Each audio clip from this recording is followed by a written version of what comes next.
Hello, Governor. This is Keisha, New from the Ville. We're here to talk about Forever, Season 1, Episode 5, The Vineyard. But first, let me tell you a little story. You know, the thing about having kids is that sometimes they hear what you say, and a lot of other times what you say is in one ear, out the other. So it's my son's sophomore year of football, and he is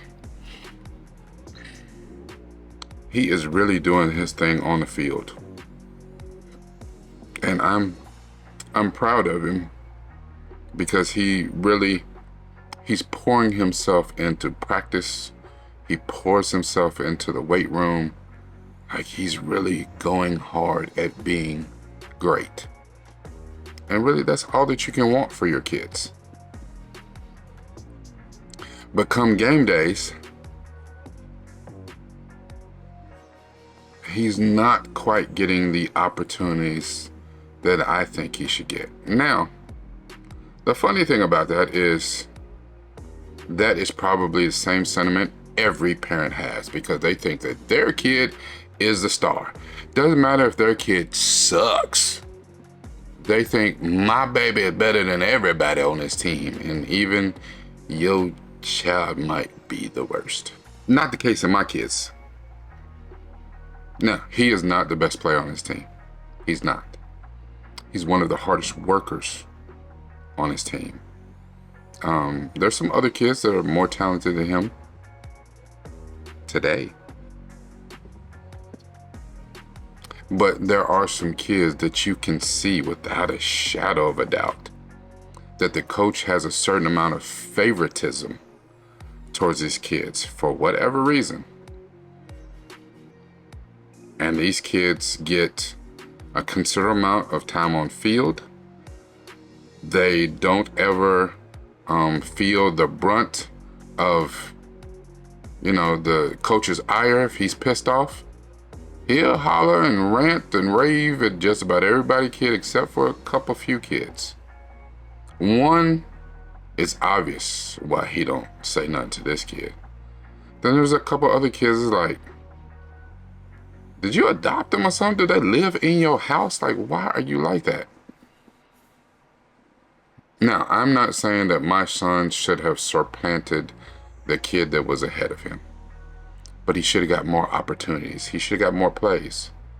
Like, I can actually, sitting in the stands, I know the same two plays that my son is going to run every single time. And if you watch film, if you do any sort of scouting, you know that if my son gets the ball, it's going to be one of two plays, and it's easy to set up for. And my son did the best he could, made the best of his opportunities, and he got yards. He played well. But one day he came home and he complained, and he told me, he's not getting the opportunities that he feels like he deserves. And that's a hard thing to hear, because now he's pouring his heart out to me, and he's hurt, and he feels that he deserves better than what he's getting. Now, as a parent, listen, at that point, I'm ready. I'm popping the trunk, loading the clips, like, let's get them. But I also have to take a step back too. I don't live vicariously through my kids. I don't. I did what I did when I did it. My time is done. I want my kids to go further than what I did. And part of that is letting them advocate for themselves. Sometimes I do have to be the father and step in there. So I'm not at every practice. I don't see everything that's going on. So then I need to ask a series of questions. All right, at practice, are you going on 100%? Because in my experience from my day, even though we had the same stuff going on, if a coach is really interested in winning, you have to be undeniable, whether it's on the court, whether it's on the field, whether it's in the classroom. You have to be undeniable, where everyone, and I do mean everyone, can be like, why in the hell ain't that boy on the field? Get him on the field. Why isn't he playing? You know, that's the thing. If you have this guy and you think he should play ahead of my son in this position, doesn't matter. Put him in another damn position. But you have to be undeniable. Let's talk about it.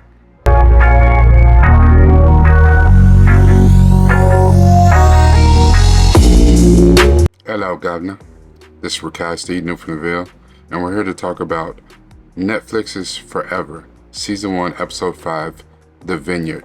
Now, if you rock with me for any amount of time, you know that normally I give an intro, short story, I do a recap, do my quotes, then my personal thoughts, and then we're out. But I'm not going to do a recap. I'm going to go directly into my personal quotes and then my thoughts, and I will kind of incorporate the recap in there a little bit, but we're going to press on. So, leave me some comments. Tell me if you like this new format. I'm calling this Media Therapy Deep Dive Undeniable. Now, for this deep dive, I only have one quote, and it is from Command Kujuri, and they say, "My love, we can close our eyes, but we can't stop the sunrise." Being undeniable means that you are so focused, you're persistent, impactful, that your achievements and your actions are deemed undeniable. You are truly out here fighting for what you feel belongs to you. And this is usually where it doesn't matter what other people's opinions are or the resistance that you get. Part of it is that you fight through the resistance, you overcome the obstacles, you go around whatever might be in your way. The consequences will come, but you're going for yours, and you will not be denied. That's a talent, that's a strength that a lot of people do not have.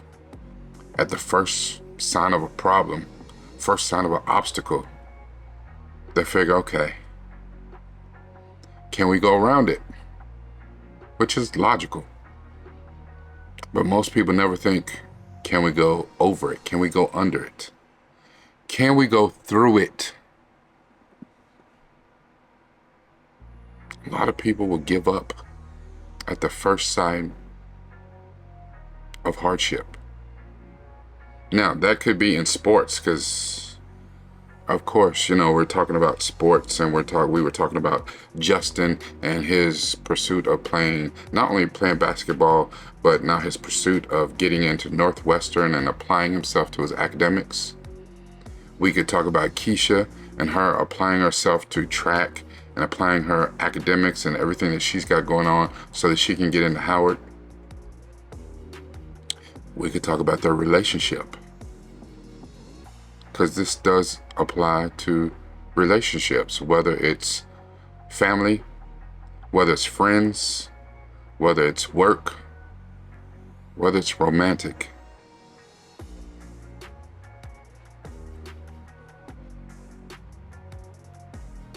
Do you fight for what is yours? A lot of times we'll let slights and disrespect go unchecked. Justin felt he was disrespected. And because of it, he did what a man is supposed to do. Put his foot down and said, nah, I love you so much that I'm gonna let you go. I can't be a part of this charade that you got going on with your mama. You going to the prom with Christian. I can't have no parts of that. So now in episode 5, he's at the Vineyard. Now, he had told Keisha a couple episodes ago that his family often goes to the Vineyard, Martha's Vineyard, for vacation and spend a couple weeks up at the Vineyard. Must be nice. Now, it just so happened that Keisha's friend Chloe happens to have an aunt who lives in Martha's Vineyard. Ha! Convenient. And I'm sure someone, I don't know who, suggested, you know what? Maybe we should go visit your aunt. Go spend some time with her. Wouldn't that be fun? Just a girls' trip. We get out, spend some time on the beach, spend some time with your aunt. Okay. So now, Keisha and Chloe are in Martha's Vineyard. Now, I did not know this until I watched the show. There are two very distinct sides of Martha's Vineyard. Now, the thing is, most people, if you turn up at Martha's Vineyard, you have some money. You are affluent. Because this is your summer house or your getaway vacation house, whatever. However, there's one side of the island, of the town, where most of the Caucasian people stay. And then there's another side of the town where all of the other people stay. I didn't know that. Now, because Keisha messed up, she's what you would call taking a big swing. You have to do something undeniable. Now, she's doing what's calling developing an undeniable presence. She flew halfway across the country to show up, to go get her man. I know. I thought the same thing. Even though it seems like the grandest of gestures, it's kind of damn creepy. Like, stalk much? It seems like a lot. Like, I don't even like people pulling up at my house unannounced. If you show up to my house unannounced, and that's even if you know where the hell I live, you show up to my house unannounced, I will absolutely leave your monkey ass on the porch. Don't you show up here unannounced? You didn't call first? You didn't even call, give me a 15-minute window or yesterday, hey, we were supposed to do this at this time. You can't just show up to my house, let alone show up to my house across the country. Is you crazy? Yeah, okay. Maybe he liked that sort of thing. Maybe he's like, ooh, she took a big swing, I like it. I'm turned on. I don't know. Now, the one thing that we did know is Justin loved the hell out of this girl. And a lot of times it's hard to be in a relationship with someone where you not feel that feeling is reciprocated. And it's hard because people don't like to express their feelings. I like you. How you feel about me? You all right? You know, you might even tell them that you love them. And that's a tricky area because some people will say it to further an agenda. They'll just say it and not really mean it. Some people will say it and have no idea what that even really means. Some people will say it 100% absolutely mean it, but then find out you don't have a partner that means it. Even if they say it, if you're paying attention, if your discernment's on point and you watch body language, people that, tell you, love you too. I love you too.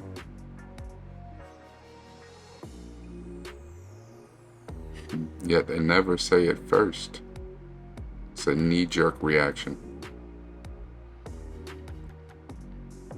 Part of the thing about being undeniable is that you have to set high standards. I just recently did another deep dive where I talk about defined expectations. This goes right along with that. I told my son, when you got on the field, he also plays on defense. Now, no, I don't want him to hurt his teammates. But you got to hit your teammates in a way where they don't want you to hit them. When you get an opportunity, you got to catch every ball, run every route, get through that hole that your offensive linemen open up for you. You have to do all the small things so that the coach will be like, if I don't have this person on the field, I'm not even worthy of my job, because I cannot say that I was trying to win. You don't have Michael Jordan on the team and be like, I'm going to play the next 5 dudes. You sit over here on the bench. And again, I'm not saying my son's the Michael Jordan that thing. He's not. But if you know, you know.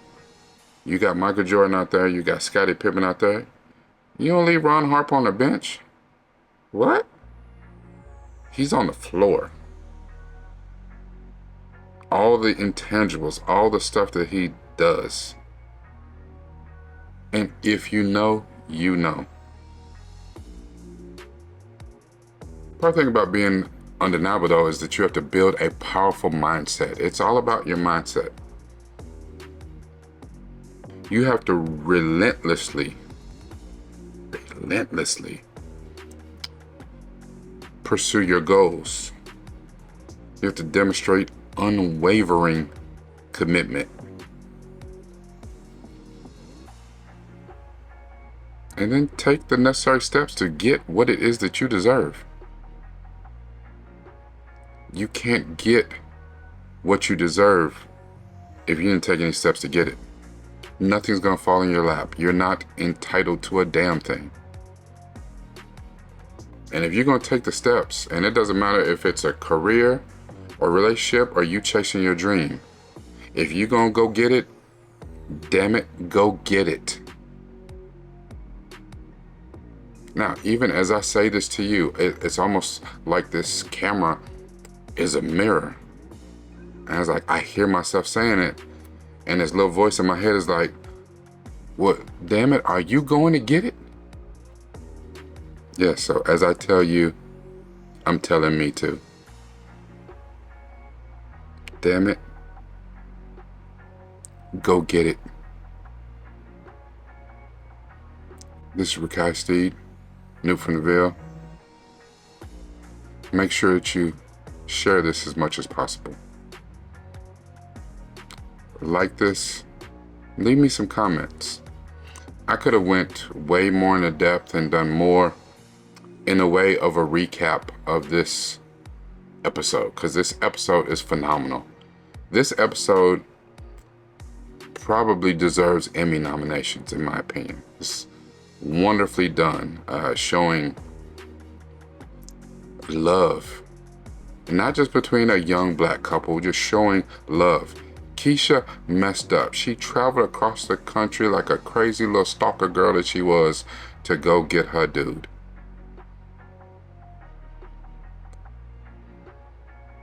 The thing is, and I'll never forget, in the episode, they were at a party or something, and when she walked in with Chloe and Justin saw her, he'd been broken up with her for a few months. He chose to break up with her.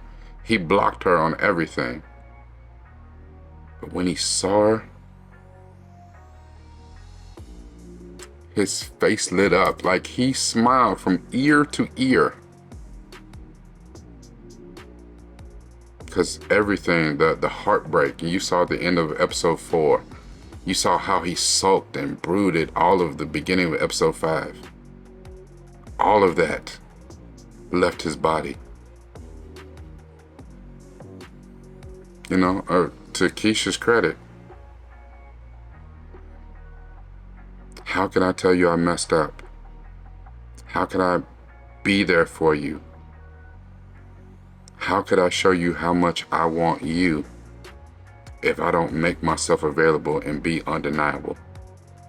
I mean, when you talk about big swings, god damn it, she swung for the fences. And it wasn't a home run, it was a grand slam. Like, man.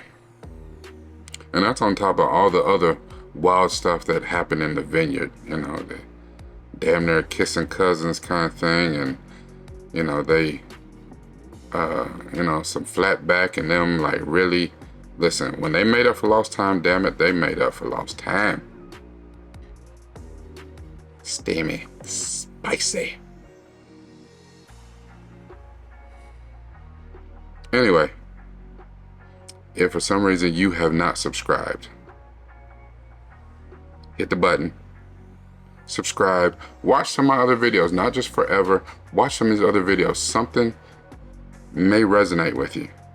Remember, everything I watch, I use this.